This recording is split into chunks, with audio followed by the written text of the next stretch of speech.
잘 풀어보셨어요? 네, 영역별 문제풀이 기출 변형이었어요.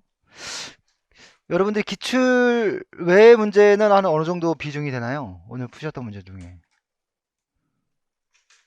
기출 외의 비중. 이거 기출 외다. 출제가 안 됐던 부분인데, 물론 이제 당연히 그 정답이 출제 외의 것일 수는 있겠지만 범위를 벗어났다 생각하는 부분이 있어요? 없어요? 그럼 난이도는 좀 어땠어요? 상중하 이렇게 얘기할까요? 상? 상이면 평균이 한 50점 정도 이내로 떨어지는 수준인데, 40점 이내로 반, 그 정도 수준일까요? 중상 정도? 보통 이제 해보면 난이도 상급은 평균 정도, 평균이 한 40점 정도, 난이도 하급 정도 되면 한 65점에서 70점 사이 언저리, 그 사이가 이제 중 정도 되는 것 같아요. 제가 해보니까.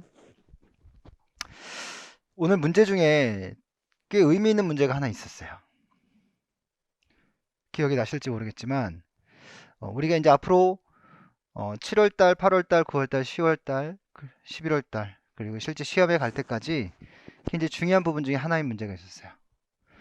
테니스를 처음 배우는 사람, 또는 테니스에 대한 어떤 수행 동작을 배운 사람, 획득된 사람이 공이 날아오는 속도에 일정 속도의 증가할 때까지 협응 구조에는 변화가 나타나지 않는다라는 용어를 썼어요. 기억나요? 공이 빨리 와도 내 협응 구조는 거기에 맞춰서 내 협응 구조를 유지하면서 수행을 했죠. 근데 어느 임계점이 지나고 난 후부터는 그 협응 구조로 그 공을 맞춰서 정확히 상대편 코트에 공을 보낼 수가 없는 거죠. 그러면 공의 속도가 느릴 때에서 점점점 임계 속도에 이르기 전까지 나는 이 협응 구조를 왜 안 바꾸냐라는 거예요. 이걸 다르게 표현할게요. 습관화된 우리의 삶의 일상의 동작의 모든 부분들은 변화에 저항해요. 우리 습관은 1월 달부터 6월 달까지 우리가 공부해왔던 방법은 찍어서 넣기 위한 공부였어요. 계속 넣기 위한 노력을 했고, 그리고 넣으면서 어떤 성취감을 느껴야 됐고, 넣으면서 어떤 지루함과 어떤 그런 어떤 심리적인 어떤 갈등을 극복해 가면서 왔어요. 근데 지금은 싸워야 될 대상이 달라요. 넣기 위해서도 노력해야 됐고, 넣는 거는 부수적인 것처럼 느껴지고 자꾸 뽑아내야 돼요. 정확하게 뽑아내야 돼요.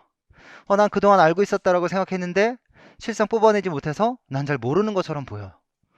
그러면 이 변화된 환경에 내가 빨리 적응하는 게 내가 새로운 협응 구조를 만들어내고 새로운 습관을 만들어내고 가장 효율적인 어떤 뭔가를 만들어낼 수 있는 상황인 거잖아요. 근데 만약에 여기에 적응하지 못했다라면 이건 뭐예요? 난 열심히 했는데 왜 이렇게 점수가 안 나올까? 난 열심히 했는데 왜 이렇게 틀리는 게 많을까? 난 바본가 봐. 라고 생각하면 적응이 안 되죠. 그렇다고 해서 다시 내년에 1, 2월, 3, 4, 5, 6월 때까지 또 이론 공부를 다시 할 거냐? 그건 아니죠.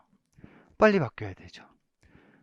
물론 중요해요. 왜냐면 그 나의 습관화된 것이 그 상황에서 가장 효율적이고 가장 안정적이고 가장 편하니까. 하지만 한 걸음 더 떼서 변화된 상황에 변화된 과제의 특징에 변화하는 환경에 나의 협응 구조를 바꿔야 될 거 아니에요? 오늘 시험 문제에서 이 얘기가 있었어요. 매개 변수화를 설명하라고 얘기했어요. 지금 제가 얘기한 그대로죠.